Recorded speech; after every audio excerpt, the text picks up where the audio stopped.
नमस्कार शेतकरी मित्रांनो, आज आपण या व्हिडिओमध्ये पीएम किसानचा 22वा हप्त्याची नवीन अपडेट, त्याचबरोबर खरीप पीक विम्याची नवीन अपडेट आणि नमो शेतकरी सन्मान निधीच्या हप्त्याची नवीन अपडेट या संदर्भातील महत्त्वाची बातमी आज आपण पाहणार आहोत।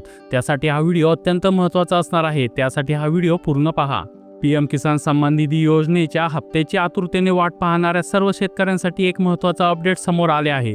पीएम किसान योजनेचा 22वा हप्ता अखेर निश्चित करण्यात आला आहे।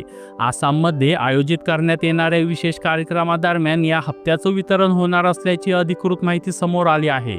13 मार्च 2026 रोजी पीएम किसान उत्सव दिन देशभरात साजरा केला जाणार आहे आणि याच दिवशी सायंकाळी 5 वाजता पंतप्रधानांच्या हस्ते पात्र लाभार्थी शेतकऱ्यांच्या खात्यात 2000 रुपयाचा 22वा हप्ता जमा केला जाणार आहे। सरकारकडून या संदर्भातील अधिकृत नोटिफिकेशन लवकरच जारी केलं जाईल, मात्र निश्चित झालेल्या तारखेनुसार 13 मार्च रोजी देशभरातील लाखो शेतकऱ्यांच्या खात्यात पीएम किसान सन्मान निधी योजनेचा 22वा हप्ता जमा होणार हे स्पष्ट झाले आहे। आता पुढील बातमी नमो शेतकरी महासन्मान निधी योजनेबाबत शेतकऱ्यांसाठी एक महत्त्वाचा अपडेट समोर आले आहे। अर्थसंकल्पीय अधिवेशनात या योजनेसाठी मोठ्या प्रमाणात निधीची तरतूद करण्यात आली आहे। विशेषतः अनुसूचित जाती घटकांसाठी 696 कोटी 90 लाख रुपयाची तरतूद अर्थसंकल्पाच्या 6व्या पानावर मंजूर करण्यात आल्याचं स्पष्ट दिसत आहे।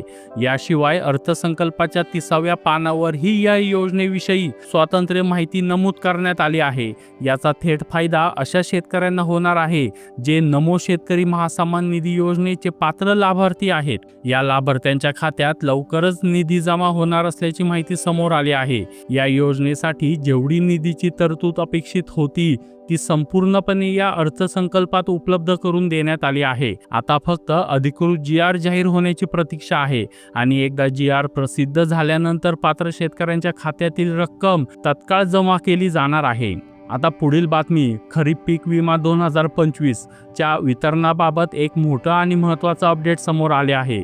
सरकार लवकरच पीक विमा वितरणाच्या प्रक्रिया सुरू करणार असून या प्रक्रियेत जवळपास 89 लाख शेतकरी पात्र ठरणार असल्याची माहिती केंद्रीय कृषी मंत्र्यांनी दिली आहे। अजूनही अधिक म्हणजे सुमारे 94 लाख शेतकरी पात्र होण्याची शक्यता व्यक्त करण्यात आली आहे। 16 मार्च 2026 नंतर पीक विमा वितरणासाठी आवश्यक असलेल्या कॅल्क्युलेशनच्या अधिकृत प्रक्रिया सुरू होणार आहेत आणि त्यानंतर जे तालुके पूर्णतः बाधित म्हणून निवडले गेले आहेत त्या तालुक्यातील महसूल मंडळांना पहिल्या टप्प्यात पीक विमा वितरण सुरू होण्याची शक्यता आहे।